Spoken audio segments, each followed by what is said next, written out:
Did anyone else have that phase when they were around age 12 where they were like so obsessed with reading? They'd stay up until like 6 a.m. Just to finish a book and then show up to school with maybe an hour of sleep in their system because I swear that was my origin story as a reader. And during the pandemic, I kind of rediscovered that feeling again after losing it during high school.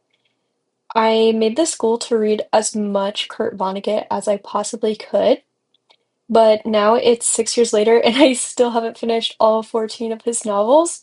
But I will say, I feel like I've made a pretty solid chunk. Um, and out of all of them, my favorite has been The Sirens of Titan, which is Vonnegut's second novel and actually the first book that I read during the pandemic. This book is so bizarre.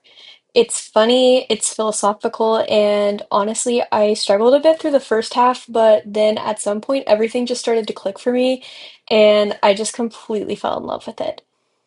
Here's a very spoiler light breakdown, but it's not spoiler free, so just be aware.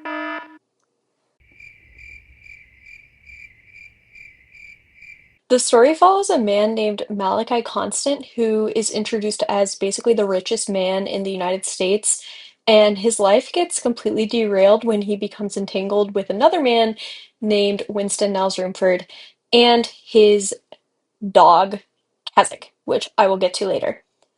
They exist in this weird state where he can perceive time in kind of a non-linear way, and he randomly materializes across space, and time. So he time travels, but he also ends up on different planets. Rumford predicts some pretty disturbing things about Malachi Constant, and Constant understandably freaks out about it, and he kind of anxiety spirals into a bender, which makes him lose everything. His company goes bankrupt.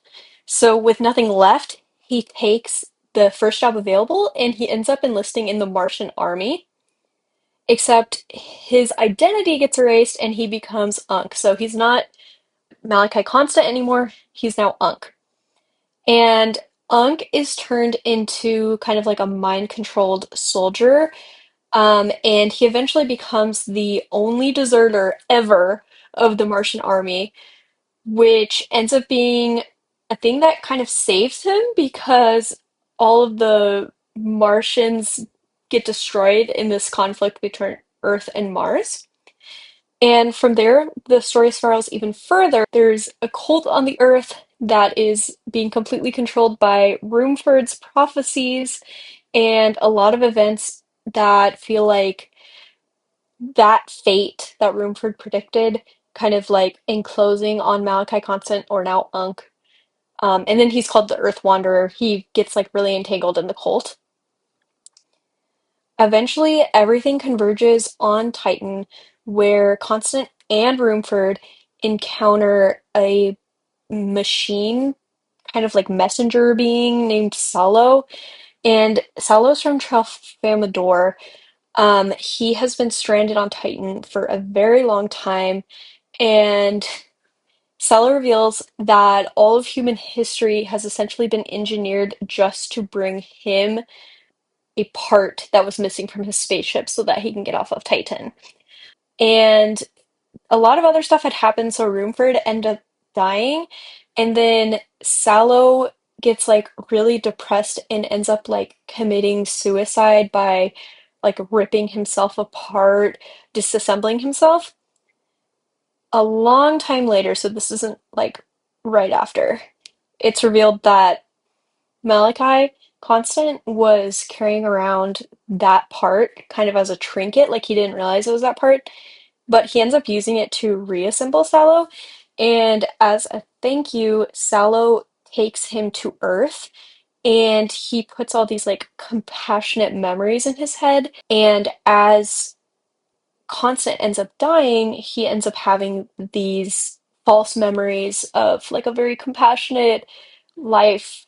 Basically, the prophecy of Winston Niles Rumford comes true, and it's almost self-fulfilling because it's all the result of this bender that Constant goes on. Turns out everything was basically being controlled by ultimately Sallow, but also Winston Rumford. It's also like weirdly tender.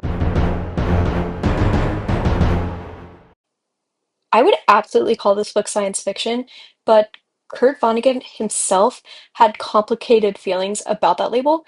He didn't like being called a science fiction writer. He pushed back against it. He argued that critics used the label to dismiss writers that they didn't take seriously, and he really wanted to be taken seriously, and I think he should be. He said things along the lines of because he wrote about technology, that people weren't really able to visualize these things and they called them fantastical, but it was somewhat his reality. Like he was basing it off of his life and what he had experienced. This was, of course, only his second novel, which meant that he had like less creative control over publishing at the time. I learned this from the documentary Vonnegut Unstuck in Time. I watched this a long time ago. But reportedly, he was not a fan of the original book cover, which was highly sexualized. He didn't really think that it matched his vision or the story. Later, the cover did get changed. So I said I would go back to the dog. So there's a dog in the book, and his name is Kazakh. Having read other Vonnegut books, you'll notice he reuses that name or variations of it in other books. It feels like one of those weird little author signatures that you only notice once you've read enough of his work. I also think you can't really read or talk about Vonnegut without acknowledging that he's a very complicated writer. There are definitely moments in his work that include sexist depictions of women, especially in this book, racist language, homophobic jokes, and definitely ableist narratives as well. And at the same time, his writing is also deeply anti-authoritarian, incredibly compassionate in ways that really do feel ahead of his time. For me, it's less about putting him in a box, more about being honest about what holds up and what doesn't. I think you can appreciate what he does well, but you do need to acknowledge where his work hasn't aged gracefully. Did this convince you to read The Sirens of Titan? If it did, I think it's actually a great entry point into Vonnegut, and if you end up liking it, I'd also highly recommend Bluebird, Mother Night, and Cat's Cradle. Those are my favorites.